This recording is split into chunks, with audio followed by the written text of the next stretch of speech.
There we go. That's what happens.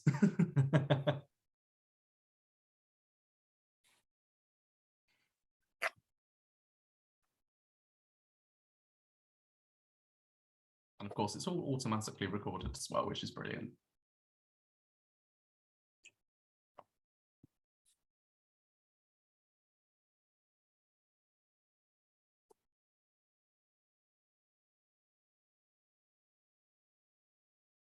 I love the kind of the silence before everybody joins. It's brilliant. It's just kind of like people probably won't join till about 6:30 anyway. So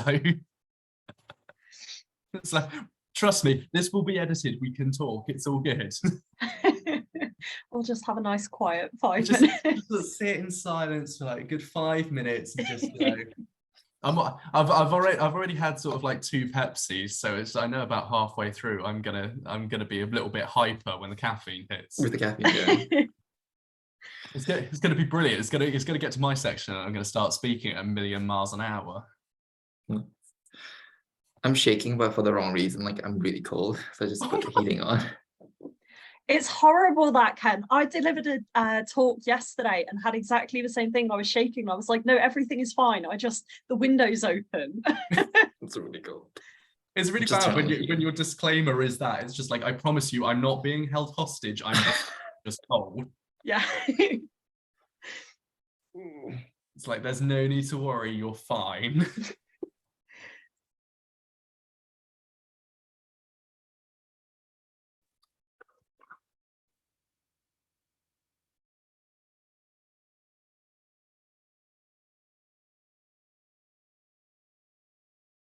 I'm just clicking all the buttons and seeing what everything does. It's really, it's just, you'd think I would have prepared more, but this is really cool. I've never used the webinar function. I'm going to have a little look at this. I think we have to pay extra for it, to be fair. So, but we'll see. We do have an institutional account though, so I wonder whether I can like access this through that. I don't see why not. Have a little look. Just be like, oh yeah, by the way, I think this would be really beneficial for us. Yeah. Well, yeah, because everything that we host is just as a Zoom call, and so you just like have a waiting room, do you know what I mean? And so the pre-meeting would just be not letting anybody in. But I like this setup. Yeah, especially go on. No, I was saying that it's really nice that we can just get together beforehand, and then we can open the doors and let the hordes of people come running in. It's a benefit that you don't get at in-person talks. I've got my first lecture this year on Friday. Teaching, not learning. I want to point that out. The university's not that bad, and it's directly after another lecture. And I can't wait for their faces when they're just like, they think they're going to get a break, and it's like, no, sorry, you got me for the next 2 hours. That's so exciting. What's it on? So I teach them like over-the-counter medicine and diagnosis, so the things they most commonly see in community pharmacy. Right. And it's all case study based. So I'll say this patient, I give them all names as well, and they're exhibiting these symptoms, and then I basically quiz them on why do we think it is? Okay, how good is your knowledge around the medication in that area? And then kind of things like supporting advice. Because they're all going on placement quite soon, so when they go out on placement, they're a little bit more prepared. I mean, one of the topics is constipation. I remember when I worked in community pharmacy, I would have at least 4 constipation patients a day. Really? Because I worked in the New Forest, which when you look at the population demographics, it's a little bit towards the elderly scale, shall we say. And they're always constipated, bless them. You sell a lot of lactulose. That sounds like a really interesting session. Honestly, I really enjoy doing it. I started it as just for fun. Well, fun is a it's a loose term last year, and then it became my research project this year. So we'll sort of see if they've been listening to me when I send them a quiz and look at their results. I was gonna ask, like, do they pay you for that? But if you're doing it for your research, well, they still should though. It's my 4th year research project, so it's not even like a PhD project or anything interesting. It's just so I pass the degree. we love the M Farm course where it's, you know, do a 4th year research project, but we won't pay you for anything you do. No, because you're doing teaching. That's the thing. Yeah, that is true. Where they should be teaching them already, but Oh, Yeah. I've had this discussion a few times. yeah, you should. If there was money in the budget, maybe. Bless. We'll wait a few more minutes and then we'll get started because I appreciate everyone's got lives to go to. And Stevie's husband's probably going to want to walk into the room at some point. Probably. I've told him, I was like, I'll blur the background and I'll have my mic on mute when I'm not talking, but just like, please minimize. But it's to get from anywhere to anywhere else, like, so yeah. Whereas in the old house, I could just like shut the door.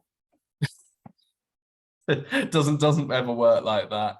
No. I'm just praying no one can hear the sick bass drop from my housemates downstairs.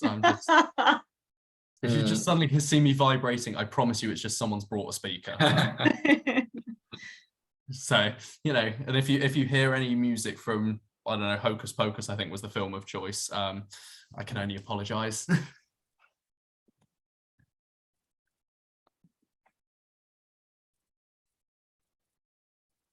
I'm still finding new buttons to play with. I love this. I'm gonna change all the settings. Watch me. What could go wrong? Don't do that. Not right now. That's a terrible idea.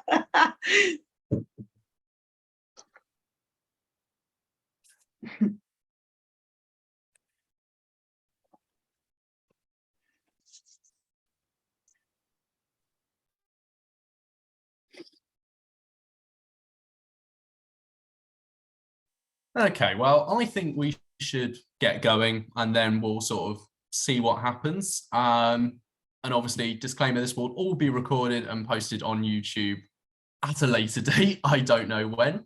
So firstly, I'd like to welcome everybody to our webinar on LGBT Healthcare 101, looking at trans healthcare, looking at being inclusive healthcare professionals.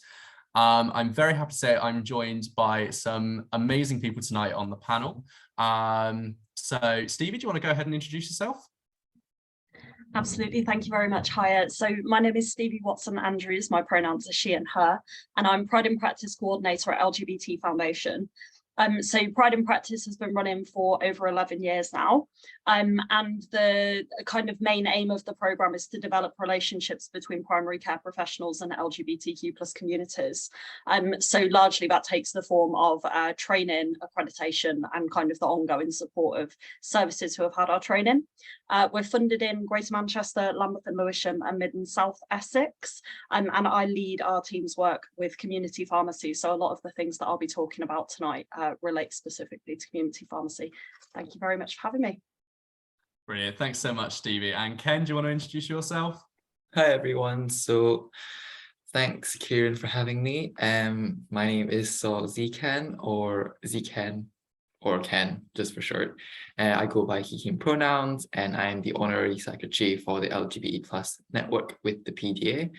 And my work very much has been surrounding helping out LGBT plus pharmacists and creating a network for them to basically get to know each other and showing support for any issues that we face. So I've also done quite a bit of work around the LGBT plus inclusivity in the M-Farm. So launching a campaign, LGBT plus M-Farm, and where we've done case studies, action plan, and some resources for pharmacy schools to action upon, and which I will be talking about today for case studies. So yeah, thanks for having me. Lovely. Thank you very much, Ken. And my name is Kieran O'Brien. I am the BPSA annual conference organizer this year. My pronouns are he and him. And I really wanted to put together this webinar to give all healthcare professionals and all students the opportunity to learn a little bit more about how to be an inclusive healthcare practitioner. We'll also go over some of the history and socioeconomic context And we'll also have a look at some of the clinical things you need to know when assessing a prescription. Without further ado, let's get right into it. And I'm going to hand over to Stevie now. So Stevie, all yours. Thank you very much. Okay, so I'm going to kick us off just by sort of giving us a little bit of grounding in LGBTQ plus language. I want to flag right at the very start here that as I go through my slides, so I'll have a little section here and then a couple of sections a little bit later in the webinar, because we're going to be talking about LGBTQ plus health inequalities, I am going to touch on some sensitive subjects. So just kind of content notes that I will be talking about LGBTQ plus phobia, self-harm, suicide, drug and alcohol use, conversion therapy, and touching on homelessness. So if you are affected by any of these things, just kind of be aware of it, do whatever you need to do, pause the webinar, and take a little breather if you need to for your own well-being. Okay, so LGBTQ plus language. The very first thing to say is, if you're totally new to this arena and you're not sure what LGBTQ plus means, I will be defining it in a moment. It is broadly, if we can just pop back to the previous slide, Kieran, an acronym that brings together a range of different identities, some of which pertain to people's sexual orientation and some of which pertain to people's gender identity. So sexual orientation is to whom a person is attracted romantically and or sexually. And the reason we kind of make that distinction is that some people do experience romantic attraction without experiencing sexual attraction and vice versa. But all of those things are kind of included under sexual orientation. And gender identity, which is distinct from somebody's sexual orientation. So this is a separate part of somebody's identity. And gender identity, we sometimes just refer to as gender, and it's whether someone feels their gender is male, female, or something else. So if we can go on to the next slide. LGBTQ plus stands for lesbian, gay, bisexual. Those three are sexual orientations. Trans, which relates to somebody's gender identity. So I'll talk about what trans means in just a moment. The Q stands for questioning or queer. So questioning is a term used by people who are still exploring their LGBTQ plus identity and who may not have chosen a more specific term to describe themselves yet. And queer is a reclaimed slur, so it doesn't have a specific meaning. It's used by different people to mean different things. And because of its long history of being used in quite harmful ways, it should only be used to describe people who use it to describe themselves. And that goes with any of the terms that we'll kind of mention as we go through the webinar. It's always best to echo the language that people use to describe themselves, because after all, we're all the experts on our own identity. And then a little plus sign at the end is a way of recognizing that there are hundreds of other identities that I haven't described just there, that are not straight or cisgender. I'll talk about cisgender in just a moment. And that all of these communities are welcomed and included. And for that reason, you might see variations on the acronym LGBT plus, LGBTQIA plus. But all of these things are there to kind of describe a similar community. Because there are a wide range of LGBTQ plus communities and identities, and because language is constantly growing and evolving as new communities find one another and new individuals find one another and build community, like I say, the best piece of advice is to echo whatever language somebody uses to describe themselves, their relationships, and their body. Two terms that I do just want to define in a little bit more detail, because they will be relevant particularly later on when we get into some of the more clinical information, are first of all trans, which is just the next slide. So trans is an umbrella term that describes a person whose gender differs from the gender they were assigned at birth. So cisgender describes somebody whose gender is the same as the gender they were assigned at birth, and trans describes somebody whose gender is different from the gender they were assigned at birth. Trans is an umbrella term, so it describes a whole range of different identities. You might be familiar with trans men and trans women, which are kind of two of the identities we talk about most under the trans umbrella. If you are new to this terminology, the easiest way to remember who we're talking about when we talk about trans men and trans women is to remember that the term trans is an adjective and it's describing the person who is in front of you today. So to take an example from off this slide,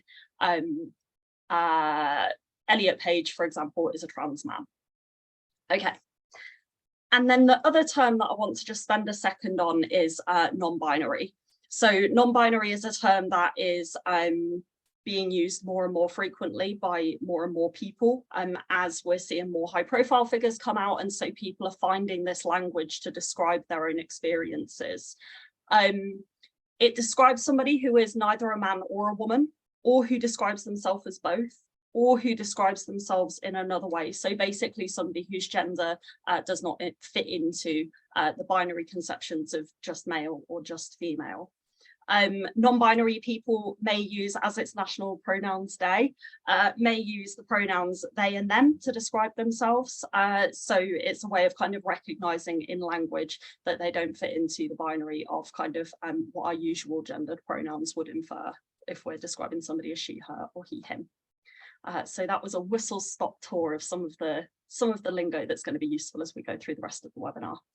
Thank you. Perfect. Thank you so much, Stevie, for introduction into various terminology we'll be using throughout the webinar. So I guess a little disclaimer for myself is that what I will say can be quite political, but in terms of LGBT plus advocacy, historically it's been quite political, as well as Stevie will cover it in a moment's time. But I firmly believe that my aim is to sort of instill radical compassion for people, and as healthcare professionals, that's what we do. We care for people, and that's why it can be quite political, but that's just my aim, really. Next slide, please. So I just really want to emphasize that gender diversity is part of humanity, and I will give you some examples later on, but seeing people explore, express their identity is such a gift to see, and queer joy is really quite precious, but sometimes quite rare. So I just want us to appreciate that gender diversity is part of humanity. Yep, next slide. Perfect. So just going outside of the UK a little bit, Two-Spirit people in Turtle Island, or North America as Indigenous people call it, and Two-Spirit refers to gender diverse Indigenous people, and Two-Spirit is the term that they have come up with to try to fit the closest meaning to what their culture experiences gender diversity.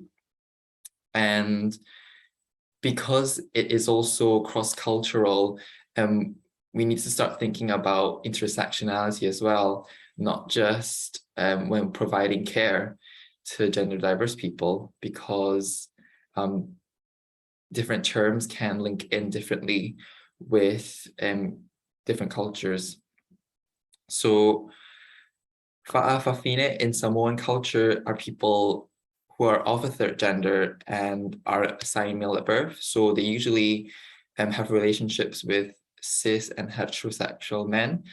And they don't really have a concept of homosexuality, which is quite interesting because, again, it's the language and the culture that is quite different to what we experience. So the closest term would be sort of like androphile, like someone who likes men, instead of homosexual, which just means like men who likes men. So that's something to sort of reflect upon when we're building up capacity for true inclusion, which is thinking about how do we educate ourselves to include literally everyone. And then moving on, a bit more relevant from myself, so because I'm from Malaysia, I think that's what's really interesting. So maknya and patnya is referring to, so mak means mom and then pat means dad, so that's sort of the term for trans women and trans men in Malaysia, but also there's that cultural link to that, like specifically for them. And I think the reason why I've sort of put this slide on is to let people appreciate that these terms have cropped up in different cultures almost in their own way. So it really is gender diversity, where like this different civilizations have sort of tried to describe gender diversity in their own way, and we really need to like respect that, but also appreciate that gender diversity really is part of humanity.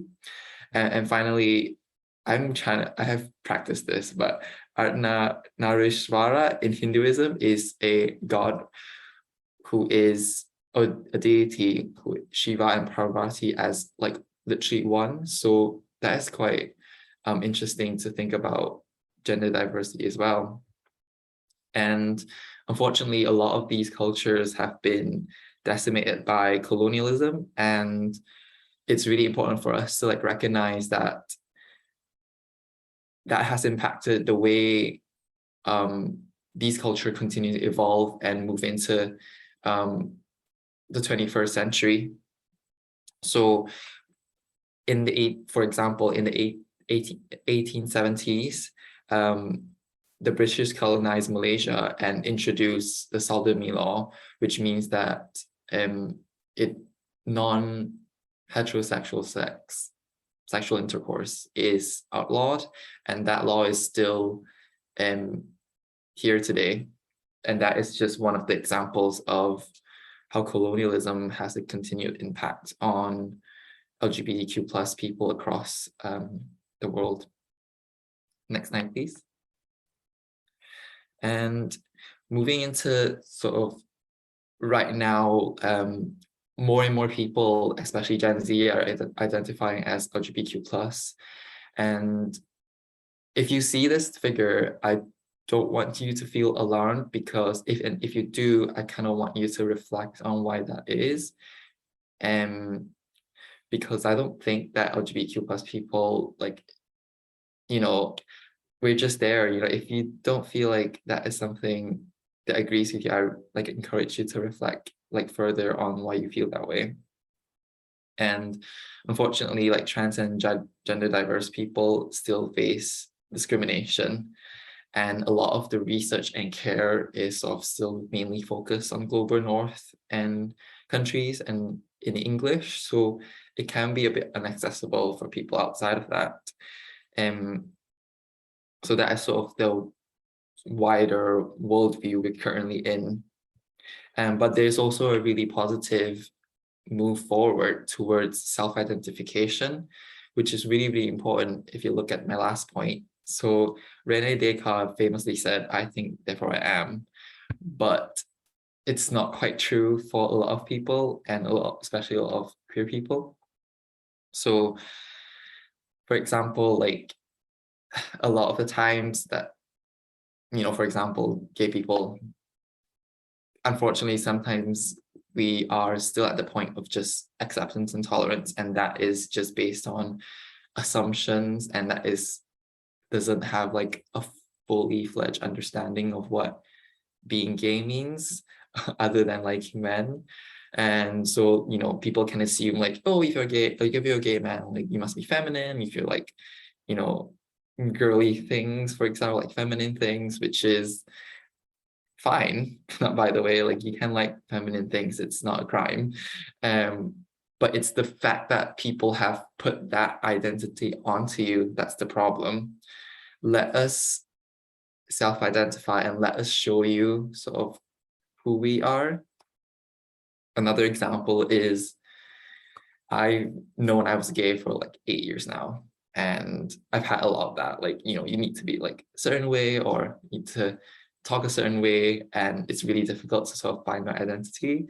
But 4 years ago, I've only found like I'm Asian, because moving here, people just assume stuff, and the assumption sort of like, oh, like you must be good at maths, like, oh, you must like rice, that sort of thing. And yes, I'm good at maths and I do like rice. So, like it's but let me sort of show that to you, and instead like putting that perception and presumption onto me.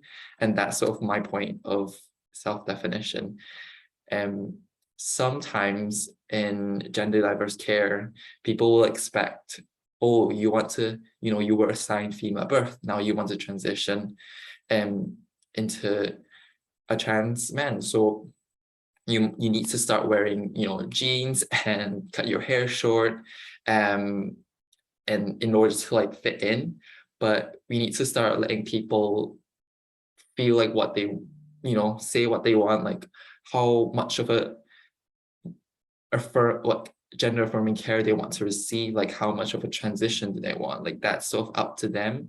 And this links in perfectly with the GPHD learning outcomes, which is to have that shared decision making with the patient. And that is the most important thing we need to think about, like what is this patient want, like what is the most important thing for them. So, and that, like, I think can really help us break down gender stereotypes and let us liberate ourselves to be ourselves and also explore our own identities in our own way. So yeah, I think that's me for my socio-political context. Lovely. Thank you so much for that, Ken, and thank you for sharing your story. I think it will resonate with a lot of people. Yeah, thank you very much, Ken. So I'm going to talk a little bit now about the current picture of health inequalities faced by LGBTQ+ communities in the UK. We know that LGBTQ+ communities face significant health inequalities. We know that this isn't just a historical issue, but this is something that's very much being experienced now. And in some ways is being experienced now as a legacy of some of the historical legislation, cultural and social movements and so on. So let me put this into context. If we can go on to the next slide. So Dr. Michael Brady recently said that in every area where the question is asked, LGBT people have poorer outcomes. There's often this misconception that LGBTQ+ healthcare is only when we're talking about things like sexual health, relationships, advice, transition-related care. But in actual fact, when we're looking at the inequalities that affect our communities, we are looking across the board. If we can go on to the next slide, please. So it's been a long road to get to where we are now. In terms of the status of LGBTQ+ people in the UK. So I just want to kind of draw particular attention to the fact that it wasn't until 1967 that England decriminalised homosexuality between two men. Even when that piece of legislation came into force, it did only apply to England. It didn't create parity in the age of consent for heterosexual and homosexual activities. And in practice, there were still laws that could be wielded to prevent the meeting of gay couples in public,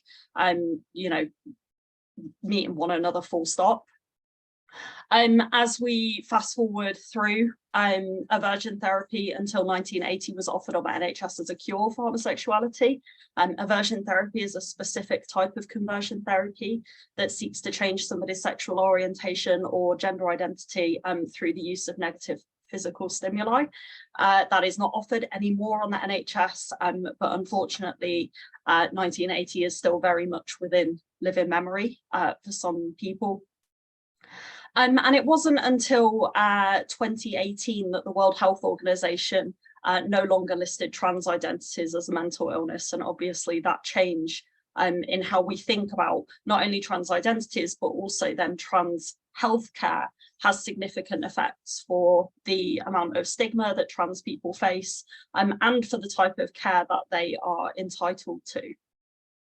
Inequalities in outcomes for LGBTQ+ people, as you can see here, as I've just sort of stopped on a couple of those milestones, but inequalities in outcomes for LGBTQ+ people exist because of a long history of marginalisation, discrimination, and unequal access to services in the UK. And this timeline demonstrates that it's been a long journey to get to even where we are now. Unfortunately, although there is relative equality within the law, marginalisation and discrimination still very much exist for LGBTQ+ communities. If we can go on to the next slide, please. So we know that even today in the UK, LGBTQ plus communities are much more likely to experience poor mental health, to consider self-harm or suicide, to have been homeless, to drink alcohol and smoke, to have lower levels of physical activity, be unemployed, to miss cancer screenings, and to experience barriers accessing support services, and that all of these things lead to poorer health outcomes. The reasons behind why this might be the case are quite complex, and I'm sure that many people watching this will be able to see by looking at those facts that are on the slide, how they might relate to one another as well. But what is significant here is, as kind of Michael Brady pointed out in that quote that I shared a moment ago, that this is much, much bigger than sexual health and transition related care. This is across the spectrum of somebody's health. We also know that because of ongoing experiences of discrimination, LGBTQ plus people are much more likely to experience minority stress. So experiencing kind of microaggressions, which are those, I was going to say small, but they're not small for the person experiencing them. But those kind of assumptions, stereotypes that are made about you throughout the day when you're constantly having to either come out or correct people, that has a significant effect on people's stress levels. And obviously we know that stress is intimately related to somebody's overall health. If we can go on to the next slide, please. Things are more difficult for those who are multiply marginalised. So multiple marginalisation refers to somebody experiencing discrimination on the grounds of multiple parts of their identity. So I've just got a few very, very brief statistics to share with you here that will hopefully just sort of like give you an insight into how deep some of these problems go. So we know that QTPOC people, that's an acronym that stands for queer, trans and intersex people of colour, are much more likely to report having experienced some form of unequal treatment from healthcare staff because they're LGBTQ plus than LGBTQ plus people overall. Next slide, please.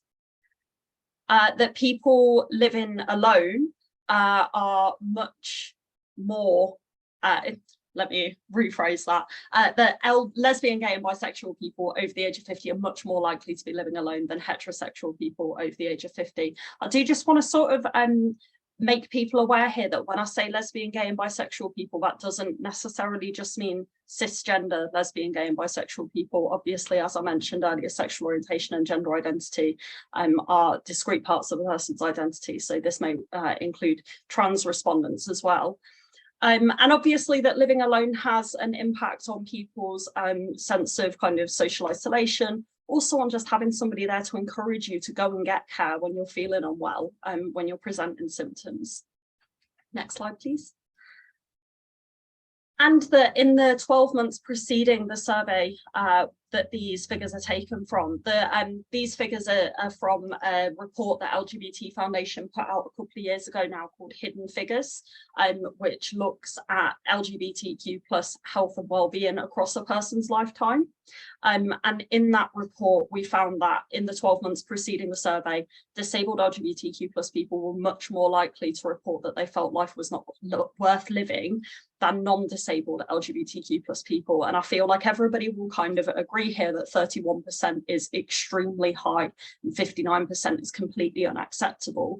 And when we start to think about, you know, the reason that I'm sharing these statistics with you is because, first of all, when we start to think about why this might be, we can think about things like access to services. So is there enough in place to enable somebody to access a service? And by that, we're not just talking about physical access, but we're also talking about financial access, kind of geographical access, cultural access as well. Is it a place that's accepting of the people who you're referring to these services?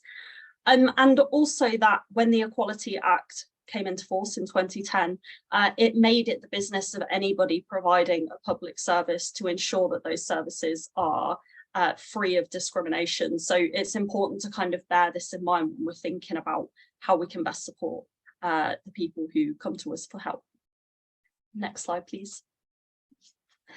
Now, obviously, another factor is that the UK is in a time where LGBTQ plus issues are increasingly politically sensitive, and where we're actually seeing some movement in a direction that is not particularly conducive to achieving equality and a kind of more positive future for LGBTQ plus people. So every year ILGA produced the Rainbow Map of Europe, which rates the countries in Europe based on legislation that relates to LGBTQ plus people. It's quite a large list of legislation. You can see the index on their website if you look it up. In 2015, the UK was top of the Rainbow Europe rankings, rated as one of the best places for LGBTQ plus people to live in Europe, and the country whose legislation was the most inclusive.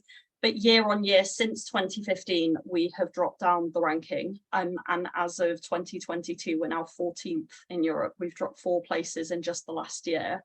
And ILGA report that this is partly due to inert legislation, such as the recent kind of reluctance to ban conversion therapy outright, so to include banning conversion therapy on the grounds of gender identity, not just sexual orientation. But they also commented on the UK's negative media environment, where LGBTQ plus people, and especially trans and non-binary people, are treated with fear or suspicion. And we're seeing kind of on the back of this rising rates of hate crime being reported against LGBTQ plus people. So it's important kind of not to be in a false sense of security. There's an awful lot that is affecting our community at the moment. Next slide, please. And then the very last thing that I want to share in terms of kind of stats about health inequalities is that as we move into another phase of the COVID-19 pandemic, is that this has had significant impacts on LGBTQ plus communities. So LGBT Foundation produced a report near the start of the pandemic called Hidden Figures, the Impact of the COVID-19 Pandemic on LGBT Communities in the UK. And this was a report based on surveys of community members. And what we found were that our communities who already have higher rates of, like I mentioned earlier, of substance and alcohol use, 18% were concerned that the situation with COVID-19 was going to lead to harmful use or trigger a relapse. 23% reported that they were concerned that they might not be able to access medication, and in particular medication to support with mental health conditions and hormone prescriptions. And that 17% of trans and non-binary respondents did not feel safe where they were currently staying. So kind of this is just to raise awareness that the situations that the country is facing more broadly then have specific impacts on communities who are already facing inequalities in healthcare. So all of that is to put into perspective why it's really important to be aware of LGBTQ plus communities and to think about what you can do in your practice to be more inclusive and to make it clear that your kind of healthcare environment is a safe and welcoming space. As I say, I come at this very much from the perspective of somebody who has been working with community pharmacy. So I do just want to caveat that as I move into this next section about inclusive practice in pharmacy, I do so through that lens, but that hopefully there will be information in here that's useful, not just in those kind of encounters where you're dealing with patients walking through the door of a community pharmacy, but in any kind of healthcare environment. So the next sort of part of my talk is talking about inclusive practice. If we can go on to the next slide, please. So inclusive practice is not about treating everyone the same, and I think that's a big misconception. You may have seen this image before. It's a really powerful image for expressing quite a complex idea. But the image on the left is what we're talking about when we talk about treating everyone the same. So in this image, 3 people have been given the same size box to stand on to look over a fence at a kind of football game that's going on. One person is standing on their box and can see really well, and one person, even standing on their box, still is unable to see over the fence. What we need to think about is how we can provide care that centres the person in such a way that we instead achieve equity of outcome. So thinking about not treating everyone the same, but treating each person according to their need. The visual representation of this is that now the person on the left actually doesn't need a box to stand on. So thinking about that in terms of some patients will feel very comfortable coming up to the desk of a pharmacy, requesting what they need and taking it away without a problem. However, the person on the right needs quite a large box to stand on in order to have that same view of the field. And this might be somebody who is nervous about expressing what they need, who is hyper aware of other people in the pharmacy listening to them, who you might make an assumption about that they're afraid to correct, and so on and so forth. So it's thinking about what are those small things that I can do that are going to give this person what they need to achieve equitable outcomes. Next slide, please. So the first and easiest thing to do is to create a visibly inclusive physical space if you have any input into your environment. It doesn't have to be quite this effusive. It can be as simple as just putting up a poster for a local LGBTQ+ service. But what that does is it says to any person who is walking in who's afraid to share with you information that might pertain to their health and well-being, that you're a safe person to share that with. It's just that visual kind of acknowledgement that you have LGBTQ+ communities and you recognise them. If it's a poster for a local service as well, or like our LGBT Foundation posters have our helpline on, it also functions as a way of connecting people to local support services. You can also think about things like when there are key dates coming up in the LGBT calendar, so things like Pride Month. Is there anything you can do to connect other health campaigns into any displays that you might be doing?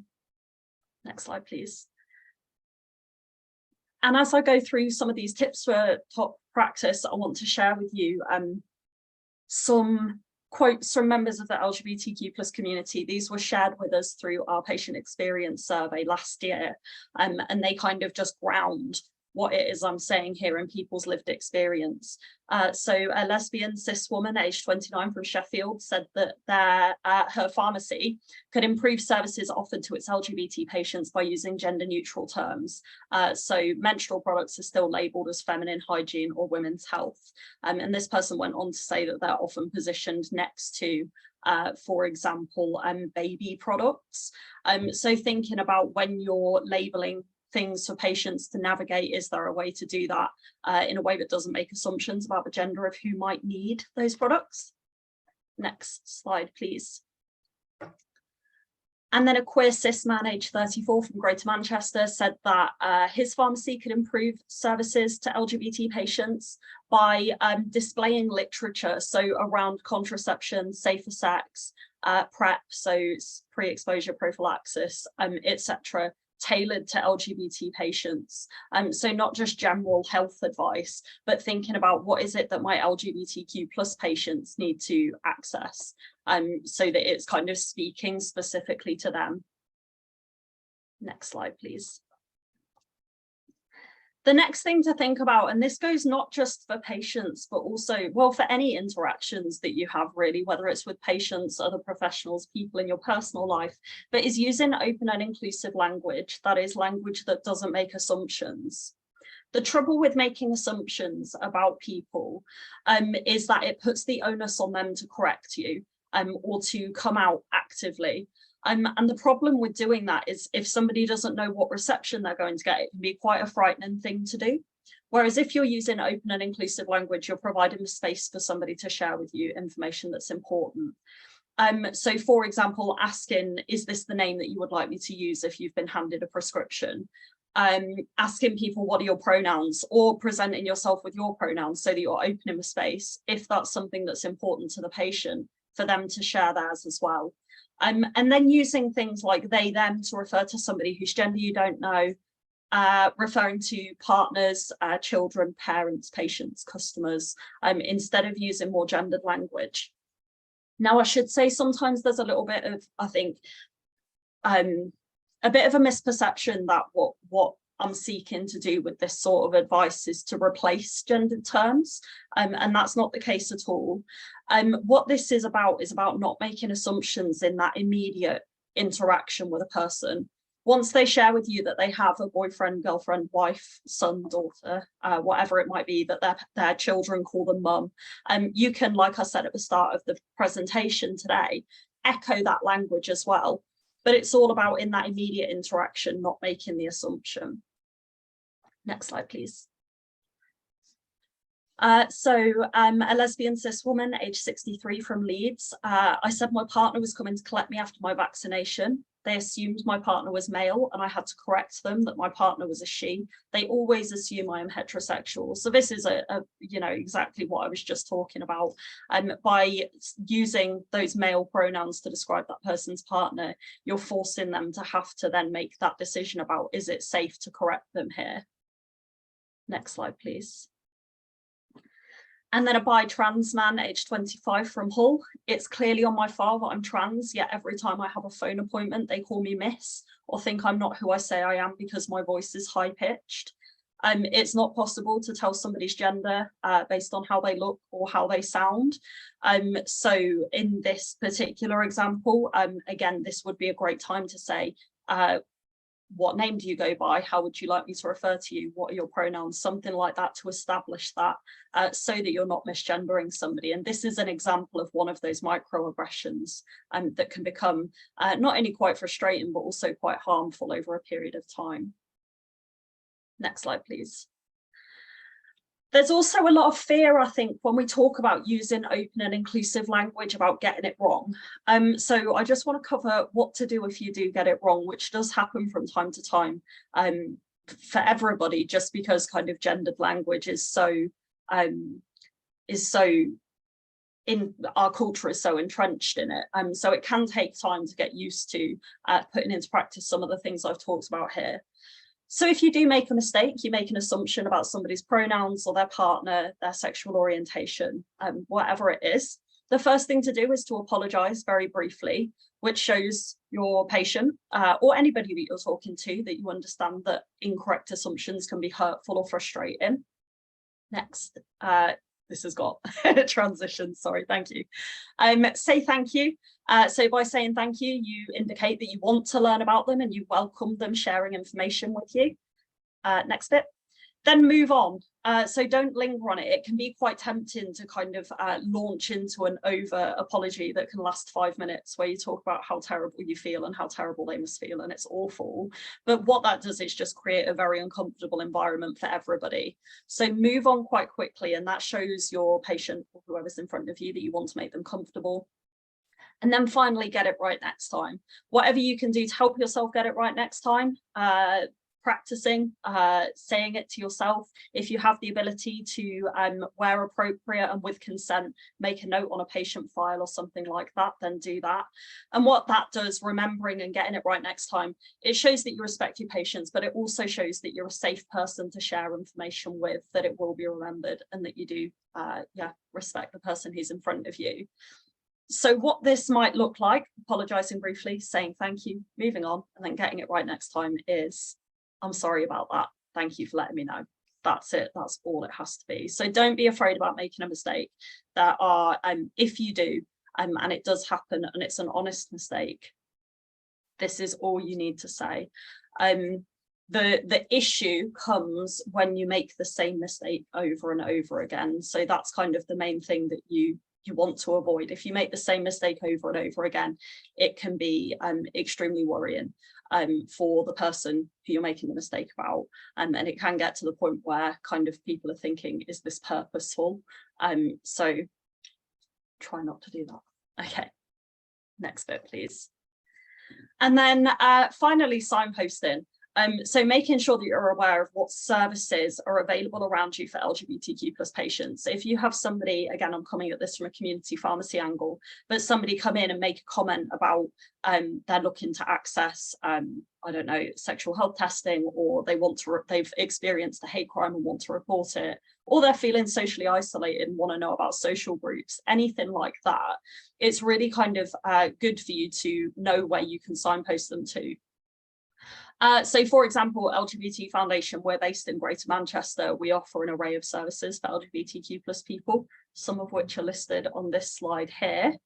If you're in different areas of the UK, there may be other services around you. And there are also specialised services as well. So I just want to kind of flag, these services that I've put on here are not comprehensive. They're not even probably representative. But what they do is illustrate the specificity of some of the services that are there. So for example, Hidayah work with LGBT Muslims, Keshat work with LGBT Jewish people, Live Through This work with LGBT people experiencing cancer and their loved ones. Mermaids work with gender diverse kids and young people and their families. So as you can see, there are kind of services out there for people with very specific experiences. And this is kind of what I was talking about earlier with thinking about the whole of a person when you're signposting.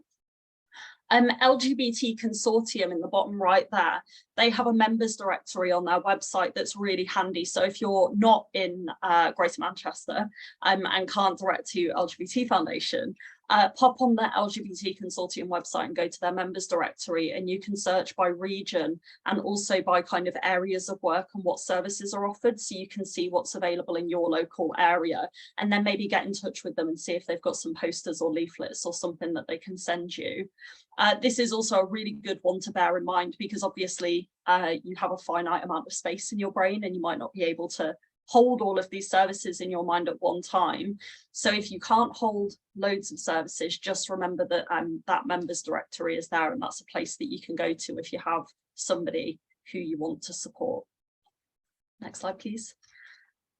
This is somebody talking about their GP, a bisexual cis woman, age 25 from Watford, who said, I've never known that LGBT support services were available. It would be nice to know what support my GP could offer me locally. Obviously, in this instance, she's talking about GPs, but pharmacists have a very key role to play when it comes to connecting people with local services. So I think that applies here as well.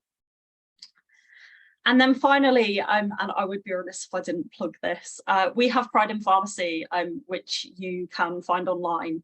It's a resource that we've created over the last year with support from the GPHC, RPS, Ken, in fact, thank you very much, GMLPC and a community pharmacist. And it's been created with community pharmacies in mind specifically for you, to kind of try and address some of the things, some of the barriers that you might face to accessing, in-house full staff training. So it's an interactive training resource, it's online, it's totally free to access, and it goes into a lot more detail about some of the things that I've touched on here today. In these kind of like bite-sized modules, so they take about 5 to 15 minutes to do. You can do them in a team or you can do them on your own. And basically it just grounds some of the things that I've covered today in case studies. You're going to be seeing some excellent case studies a little bit later in this presentation from Ken. But if you do want to look into this a bit more in your own time, please take a look at Pride in Pharmacy. Thank you. That's brilliant. Thank you so much for that, Stevie. It's some really, really useful information there, which I think are going to benefit anyone in any sector. So now I'm going to go on and talk a little bit about prescription assessment, looking at the legality of the prescription and clinical appropriateness. It's well known that when faced with the unknown, pharmacists sometimes don't know what to do. And this is not a topic that we often cover. So I think it's really important that we just spend some time looking at it. So when we look at legality and completeness, of course, we are referring to, is the prescription legal? Is the prescription complete? And is it clinically appropriate? Clinically appropriate, I should say. Now, when we look at kind of HRT prescriptions for transgender patients, very often, but not exhaustively, they will come from someone called Gender GP. Now, this is a company that are based in the EU economic zone, and this is where they can access healthcare and prescriptions will be written for them for their HRT. It is really important that you understand this prescription is legal. If they are written by an approved healthcare professional in an approved country by the GPHC, as written in the MEP, you have to dispense it legally, unless you feel that you don't have enough information to safely dispense it. You've got to look at the prescription requirements, including the patient details. So obviously the patient's full name and their surname and their date of birth. The prescriber details, so that includes their full first name, their surname, professional qualifications, direct contact details, including email address, telephone, fax number, whatever, and then the work address, including the country in which they work in. When you look at the prescribed medicine details, it's pretty similar, in fact, almost the same as the UK requirements, where you look at the name of the medicine or the brand name where appropriate, its pharmaceutical formulation, its quantity, its strength, and the dosage details. And then, of course, you've got things like your prescriber signature and the date of issue of the prescription. Now, remember, prescriptions are valid up to 6 months from the appropriate date, or for Schedule 4 CDs, 28 days. Now, for prescriptions from EU countries, the appropriate date is the date on which the prescription was signed. And it's really important you remember that it is on the date that it's signed.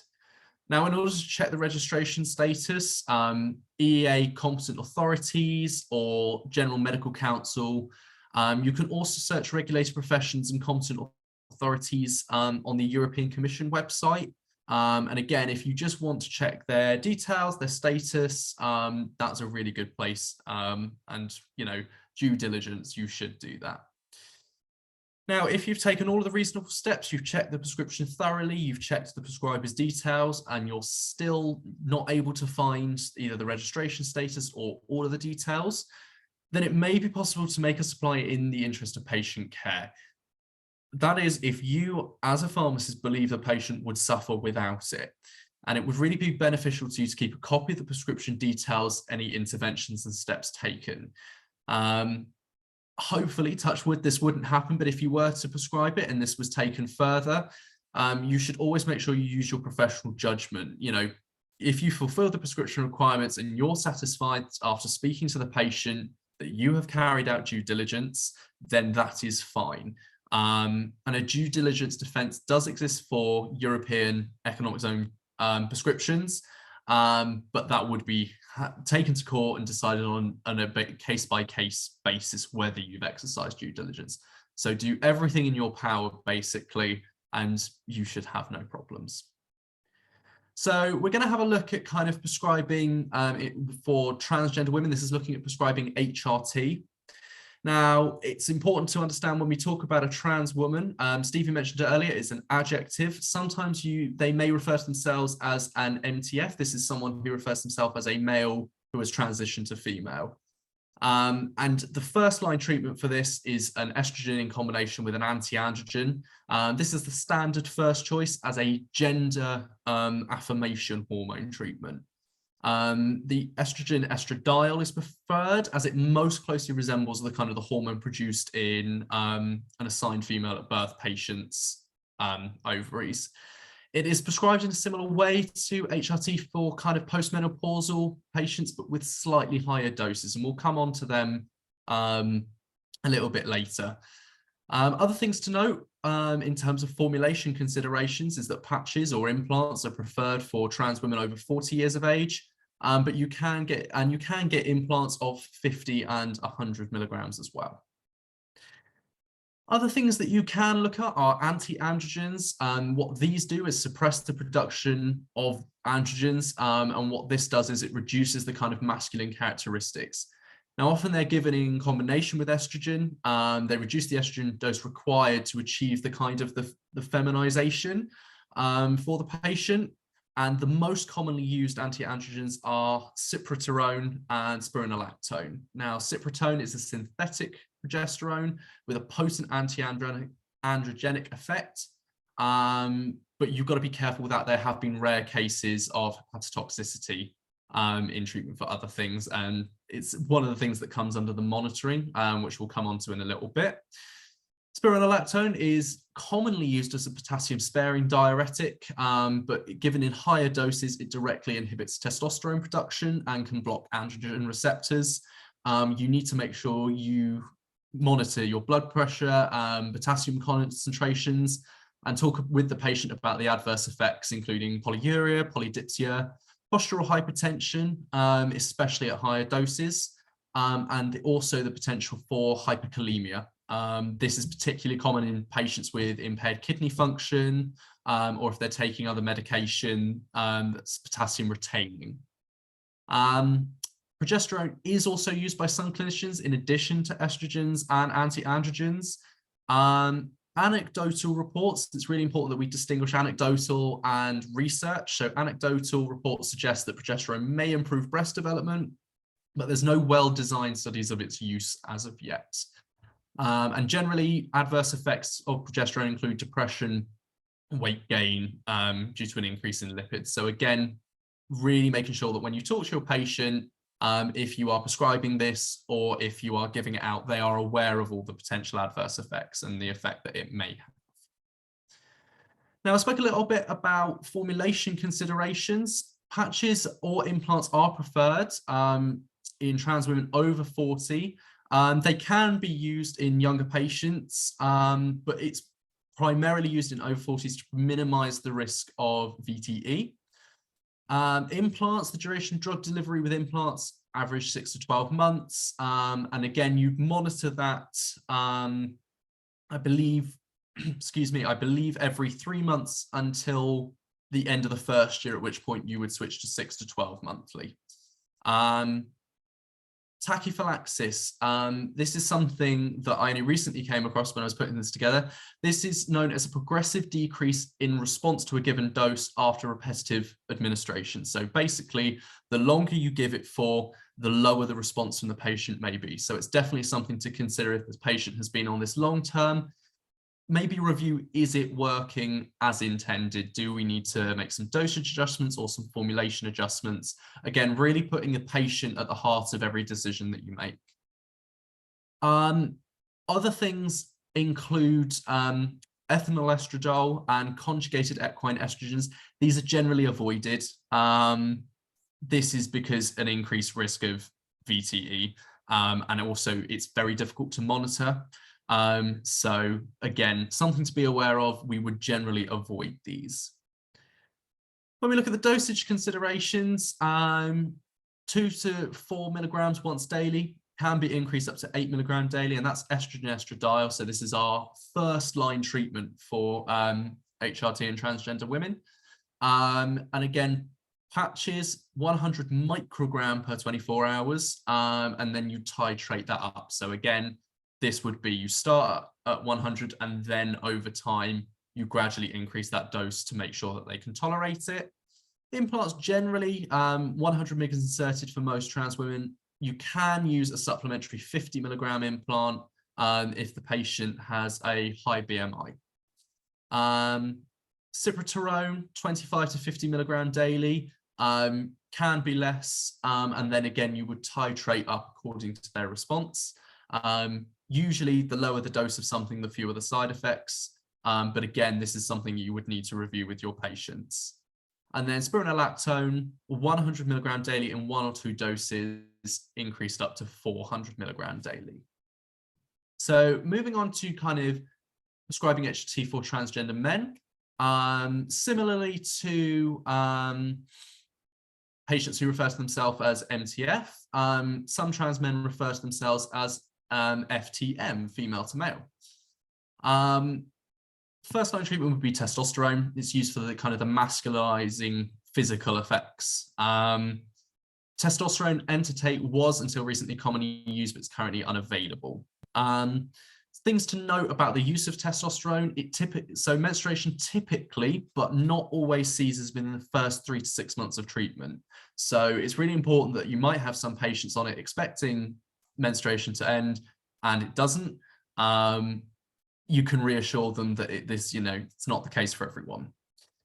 It is available in a range of formulation, but the standard first choice is injected, intramuscular injection every 2 to 3 weeks. And if the patient is competent and suitable, they can be taught to self-inject. The starting dose is 125 milligrams, titrated up to 250 mg, and that's the aim of reaching typical male physiological concentrations. If you use testosterone undecanoate, 1,000 milligrams every 10 to 12 weeks is the alternative, and they produce similar cyclical effects but with less frequency. And what we mean by that is cyclical effects of aggression or an expansive mood at the start of the cycle, and fatigue and irritability at the end. And again, you should know how to kind of talk to your patient and help them understand that. Additionally, the use of testosterone undecanate, the formulation carries a risk of pulmonary microembolism. So you would not recommend that for self-injection. That would be done at the surgery usually. Testosterone gels and creams, they can be used, but they are less common simply due to practicality. The standard daily dose is 150 mg per 5 gram sachet, or 4 actuations of the pump, and you rub that into the skin, usually on the upper body, and then you can titrate up. Formulation considerations. Obviously, I said injected testosterone, standard first choice. Tablets unsuitable for testosterone because it doesn't achieve the concentrations required, and it doesn't suppress menstruation. And as I mentioned previously, gels and creams are less commonly used for reasons of practicality. This is because patients cannot bathe or swim for 6 hours following application, and they must avoid contaminating particularly women and children by kind of direct contact. However, for patients who wish to avoid injections or want to avoid the kind of the cyclic effects that we talked about, topical testosterone is a good choice. So it's really important you understand why the patient might want certain things and why they might not, to help you come to a decision. And shared decision making is one of the most important things that you can do from a healthcare professional perspective. Also important to note, although there is evidence that testosterone patches may eventually achieve the same effects, it takes a significantly longer time. So again, you can use it, but you would always use injectables or topical gels where possible first.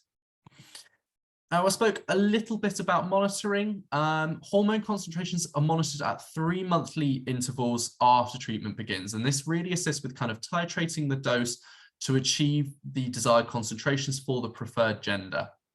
Now, this is based on the presumption that physiological concentrations will produce maximal effectiveness with undue harm, and that's the standard. And after the first year, you can reduce monitoring 6 to 12 months, every 6 to 12 months. And again, a conversation based on their results, if they want to review the medication, see if it's working. So that would be up to the patient and their clinician.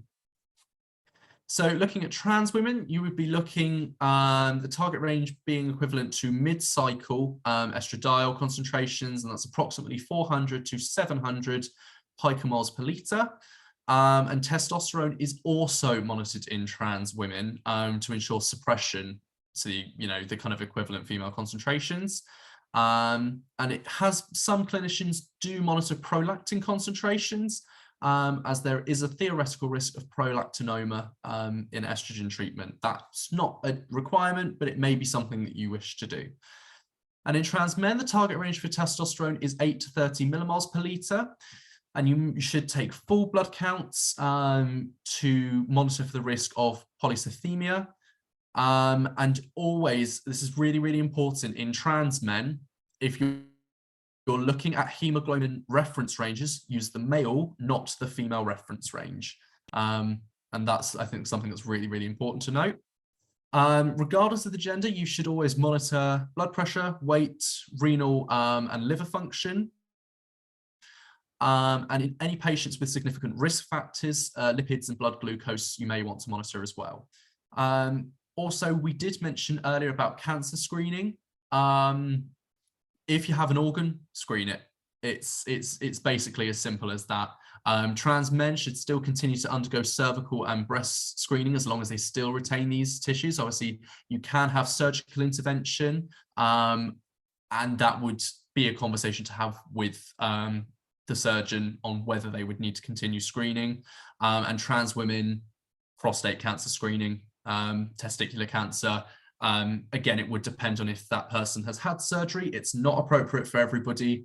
So you need to make sure that you counsel them just the same. And actually the role of the pharmacist in kind of public health is really evolving. And it would be really good, knowledge for you to have actually on who needs to get what screened and when. So the next thing I'm going to talk about is stage of treatment in children. This is quite a politically fueled thing. This is just purely information. There is no bias on this, but it is something that is important to have that knowledge going forward so you can make informed decisions. Now, the treatment of young people is always best undertaken by a multidisciplinary team, and they have to be specialised in that area. Now, the GPs and the pharmacists often play an important kind of supporting role for the child and the family, providing advice, pharmacists especially talking about side effects, interactions, comorbidities, and things like that. And the treatment varies according to the child's stage of puberty, but you would never use hormonal therapy until the child reaches Tanner stage 2. And we're just going to talk a little bit about what that means. Now, the Tanner stage of puberty is a recognized guideline, and it's a measure of puberty in a child, and the noticeable changes in the body, so the kind of the physicality, and that's how we determine what stage they're at. Now, obviously, on the diagrams I have there, it has their ages that they typically start, but I, will reiterate, this is not the same for everyone. Every patient is different. But on average, we would be looking at stage 2 to start, if we chose to start hormonal replacement therapy or puberty suppression therapy in step 1. So in females, that can be anything from the age 9 to 11. And in males, we would be looking around age 11. So there are 2 steps to this. Now, step 1 is puberty suppression, and this treatment is reversible, and it's really important that we know that. So the way it works is I can never say this word, gonadotrophin releasing hormone analog, GnRH, and this will pause the development of secondary sex characteristics. What this does is it allows time for the young person to attain cognitive ability and the maturity required to consider consent for stage 2. And should the child change their mind, step 1 treatment can be discontinued, and the default physiology will then resume the development of the characteristics of the child's sex at birth. In trans females, the ideal time to commence puberty suppression, as we said, is Tanner stage 2. And you can add anti-androgens to minimize male sexual characteristics if a GnRH analog is started at a later stage. So if we're looking at stage 3 or 4, you could potentially look at introducing another medication. In trans males, the best results are achieved by starting a GnRH analog at stages 2 or 3. This will suppress menstruation if menarche has already occurred. So this is the first period. If it begins after the first period, then you can use norhisterone. It will achieve the same results, cheaper and less invasive than an injection. For either gender, you need to make sure that you are signposting them to making sure they look after their bone health, encourage calcium intake, weight-bearing exercise, make sure they are monitoring bone density and vitamin D concentrations. Now, moving on to stage 2 of the treatment, or step 2 of the treatment, this is where it's gender affirming. So this basically entails the introduction of the sex hormones, estrogen or testosterone. So this develops the secondary sex characteristics of the preferred gender, minimize those of the birth gender. And we've already talked about the other medications and medications regimes that you may use to kind of balance that out. Now, the timing depends on the cognitive maturity of the adolescent and their ability to consent, as it's really important when you start gender affirming treatment, it's potentially irreversible. So it's important that they understand that and can consent to that. Assessment of this is very complex, requires full cooperation of the adolescent, their family, and the treatment team. It's a massive undertaking, but it is so important that we get it right. The potential impacts of treatment delay on the child's health and social functioning must also be considered. So again, that's why cognitive function and ability to consent are massively implicated in this. Final thing I want to talk about is sexual health in transgender patients, and the importance of things like cancer screening, but also things that that pharmacists, particularly in community, may encounter, and knowing what appropriate advice to give. So we're going to look at transgender males first. And the key things to note are a small amount of white or clear discharge is normal or healthy, and there shouldn't be any pain. If there's any pain or discomfort, and that's with or without sexual activity, or if something doesn't smell right, these are things that you should potentially get checked out, whether this be something like a sexually transmitted infection or thrush or anything. It's important that they understand what is normal and what is not. Something else to note in terms of looking at medication is testosterone decreases the resilience of any vaginal tissues and the amount of natural lubrication. This makes it more prone to tearing or micro abrasions. It's what we call vaginal atrophy, and it can make it more uncomfortable for people, you know, just walking around, but certainly sexual activity. Urinary tract infections and BVs, that's bacterial vaginosis, are common for people with frontal genital openings, whether they're on testosterone or not. However, if there is vaginal atrophy related to treatment with testosterone, it can be a little bit worse. And something else to note in terms of anatomy is that the urethra is estrogen responsive. So trans men on testosterone do have an increased risk for urinary tract infections, which is important to note. Approximately 80% of the time, testosterone will eventually cause bleeding and periods to stop, not always and not immediately. And in a lot of cases, it takes 6 to 9 months of kind of steady doses of testosterone. And do trans men need pap smears? Yes. As I said earlier, if you have an organ, screen it. If you have a cervix, pap smears are recommended. If you still have breast tissue, a breast screening, anything like that, ovaries, anything like that. So moving on to sexual health in transgender females, this is typically more appropriate post-surgery. So if the patient was to have surgery, what sort of things are normal and what are not. So if you've recently had lower surgery, have unhealed skin, you are more prone to things like HIV, as bleeding can provide a route in or out of your body. And it should always be a discussion with the surgeon what you can and can't do and how soon. There are different types of surgeries, but if the vagina was made from a part of your colon, this is known as a colovaginoplasty, it may be easy to get certain types of STIs. And it's important to note that the vaginal lining will be a mucous membrane and some STIs can easily penetrate it. So that's why there's an increased risk. You should always use a condom unless you and your partner have tested regularly and you know that neither of you have any STIs. So on the flip side of that, if you create the vagina from penile and scrotal skin, it's less vulnerable to STIs. But if there aren't any cuts or abrasions, again, you are more at risk of any STIs, HIV. So you should be really, really careful about that and discuss it with the surgeon. Use lots of lubrication. Depending on the surgery, it may not naturally lubricate. So it's something to be aware of. It shouldn't be uncomfortable, but it may be. So there are always people and services you can speak to about that. Water-based lubrication helps prevent tearing and can make sex more comfortable. That's something that has been proven. You may also be given something called a dilator. That's to help stretch vaginal skin post-surgery, but this can cause bleeding. And if it does, again, you're more at risk. So adequate protection. And if you're with a regular partner, just making sure that you've both been tested. Another thing to note after lower surgery, the back end as well as the front end may be more delicate. So just be something to be aware of. That is normal post-surgery. It's not something to be concerned about. And something that's unfortunately quite unpleasant, but is important to know.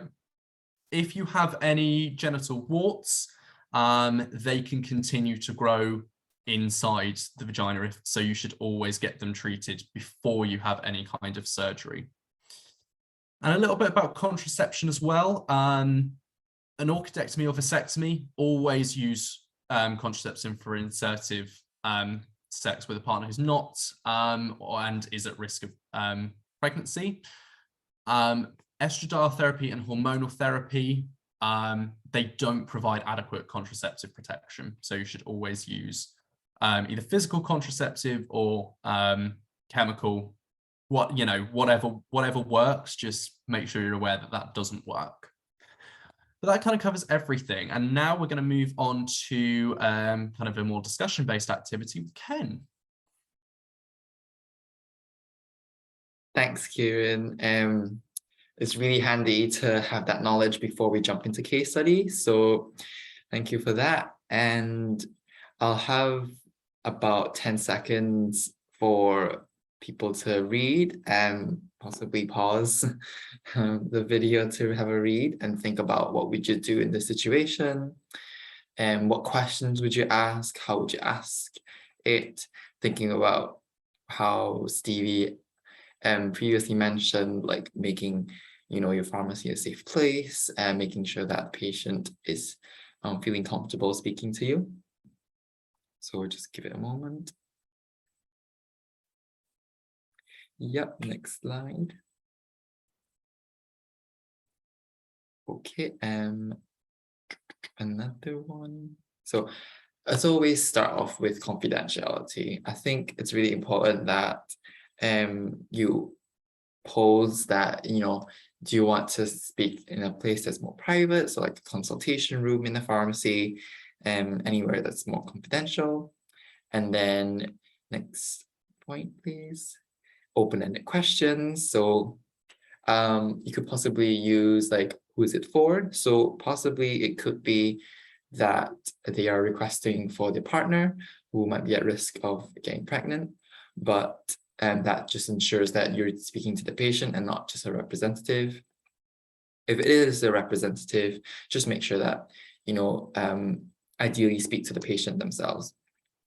And then you could ask, could you explain why you think you might be at risk of pregnancy? So that might be a quite open-ended and like non-assumption-based sort of questioning. And FSRH, which is Faculty of Sexual and Reproductive Health, states that there's no difference for trans and non-binary patients who are assigned female at birth for receiving the morning after pill or contraception. So there's literally no difference. And going through your box standard, like EHC consult should still result in you supplying or not, and that shouldn't be different just because they are trans or non-binary. And again, as Kieran has said, HRT does not provide or cannot be relied on for contraception. So you need to condoms, hormonal contraception, implants, IUDs. So those things you have to keep in mind. And also for your EHC counseling, just remember that your barrier methods, contraception, regular testing for STI. So that's quite standard for that. And finally, understanding like wider inequalities.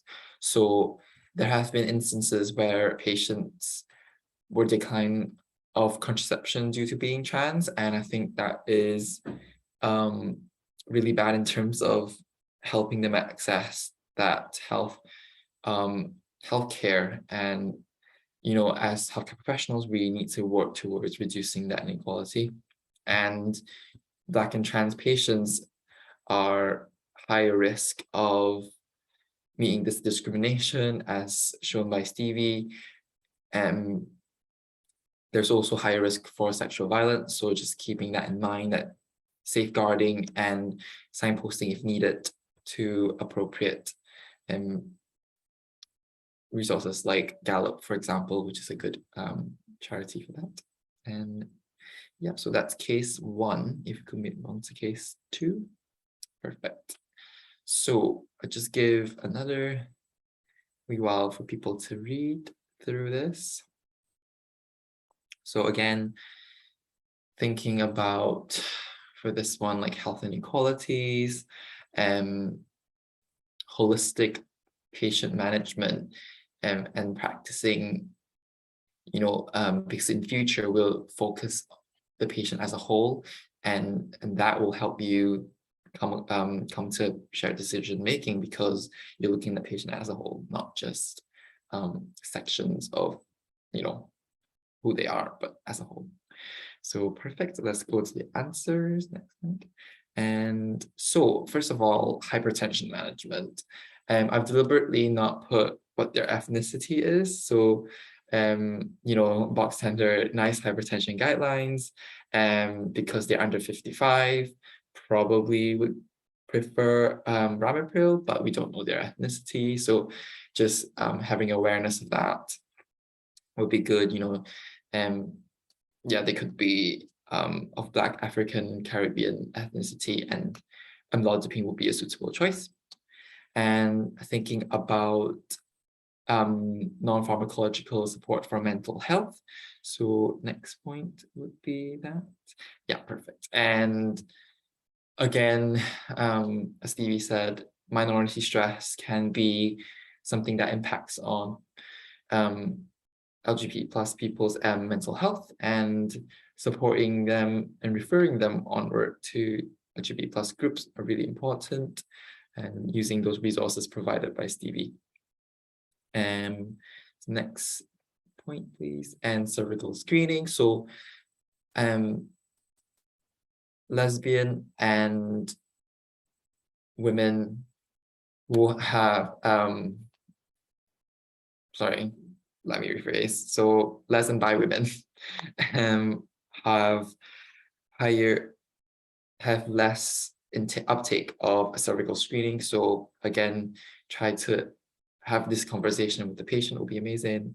Next point, please. And assessing alcohol intake as well, as higher rates of substance misuse have been found in LGBT plus communities. And also finally, so I wanted to introduce trans broken arm syndrome, which is sort of focusing on just their sexual orientation or gender identity. And this really happens more in trans patients, where they just focus on one thing. And as I said, trying to not just focusing, oh, they are trans, or oh, they are lesbian, or are in a same-sex relationship, trying to focus a bit more holistically and looking at why possibly they're experiencing those mental health issues, or assessing why do they drink more alcohol, instead of just focusing on their gender identity or sexual orientation. Great, so that's sort of that case, and let's move on to the last one, which is a prescription.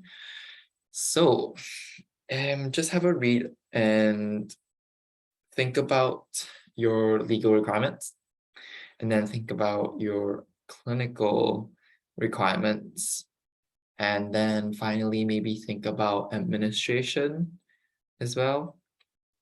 So as we can see with this prescription, we have the name, and then we have the patient's name, sorry. We have an age, we have a patient address, we have a prescriber's name, prescriber's address, date of prescription, date was signature of that, and we have the drug.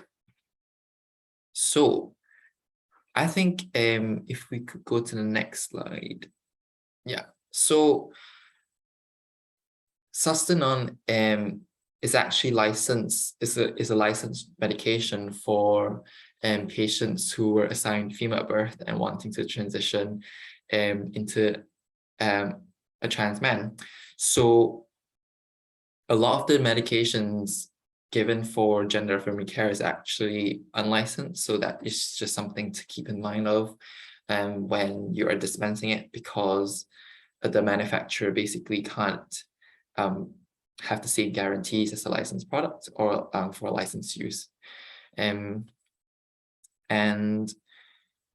in this case, you would have to sort of clarify the pronouns and preferred name for the patient, as it could be their dead name, and which we really want to avoid. And I think this situation is actually quite common. I personally like came across this, and it is quite challenging because if there's nothing on the system that says that please use this name and they go by this pronoun, it can be quite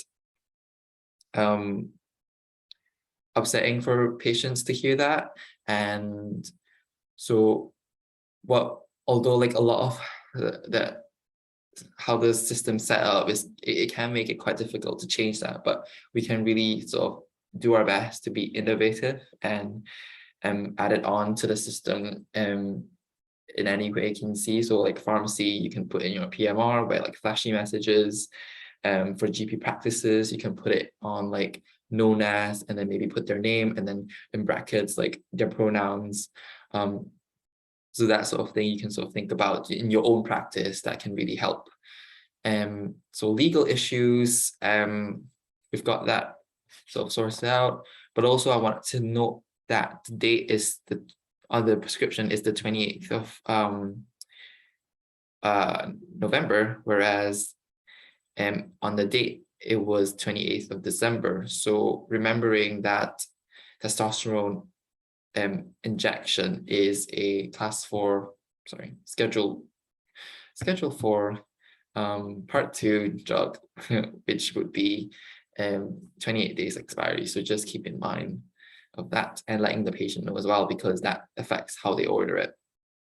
And finally, clinical and administration. I know Kieran's gone through this already, so I'm not going to go into too much detail, but have they done monitoring recently, you know, full blood count, blood pressure, possibly testosterone, LFTs, possibly lipids, and then is the practice, so is the GP practice administering this, and, you know, nursing team giving this out, or is it themselves that administer it, and do they know how to do that?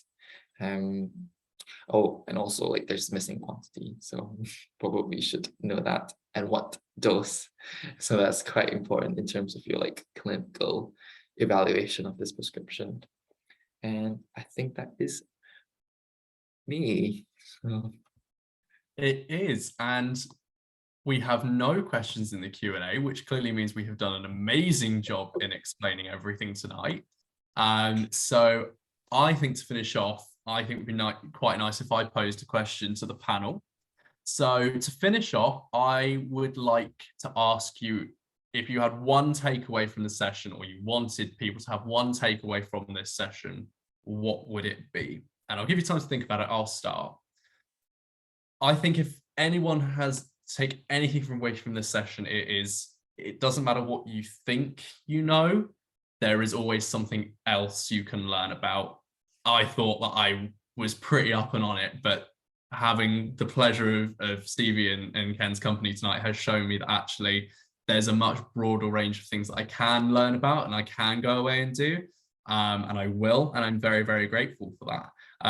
So never stop learning, especially about issues that aren't talked about enough, because there's probably something else that you can learn.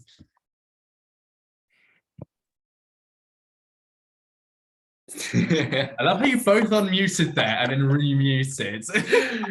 Thanks, Stevie. I'll just briefly go next. I think that trying to understand the LGBTQ plus community a bit more would be my takeaway, because it's not always about the struggles we face, although it is quite a lot.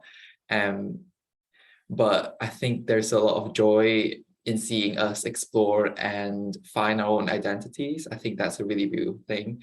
I know it's not like totally related to the webinar, but I feel like if you can try to like understand our culture and our history a bit more, I feel like you then can appreciate, oh, that's why I'm doing this. That's why I'm providing care for you guys. Like it sort of humanizes us a bit more. And it also like shows that you as a person am able to like understand multiple different cultures and make you like just a more interesting individual, I feel like.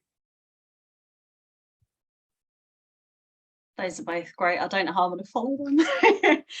I think mine would probably be broadly just not to assume things about well, about anybody. And I think like when you say don't assume, I'm not just talking about some of the things we've discussed, not assuming people's names or gender or pronouns and relationships and things like that, but also not assuming that it's obvious that you're a safe space.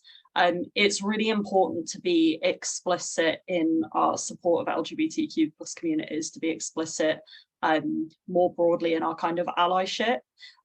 It doesn't always go without saying.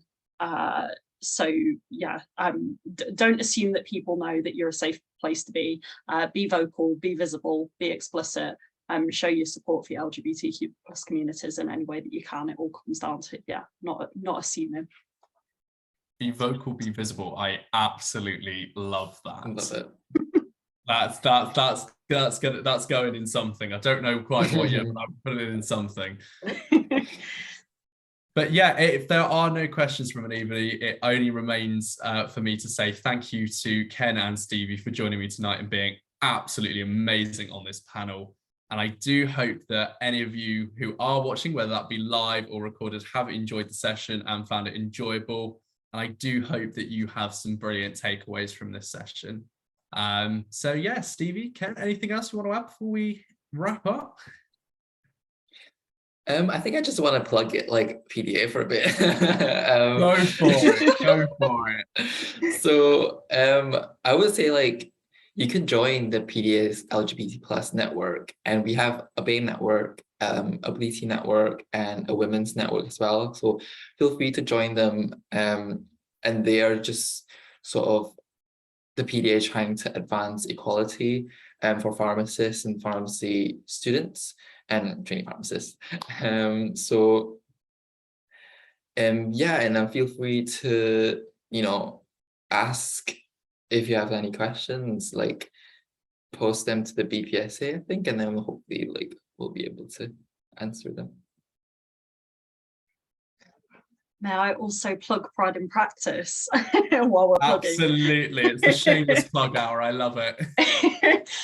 If you if you go on to work in or have placements in or whatever community pharmacy in Greater Manchester, Pride in Practice is funded to provide training which goes into more detail than I have in this webinar. So please take that up. If you're not in our funded area for community pharmacy. Also, if you get placement in GP practices, we're also funded to work with GP practices in Greater Manchester, Lambeth, Lewisham and Midland South Essex. And if you're not in any of those areas, Pride in Pharmacy is free online, so please do check it out, and that's available to absolutely everybody. Thank you. Amazing. Well, thank you very, very much, guys. It has been an absolute pleasure, and I hope that everyone has enjoyed and found it informative. I will wish you all a very, very good evening. And once again, thank you so much for joining me. And I will say bye-bye. Thank you. Bye. Bye.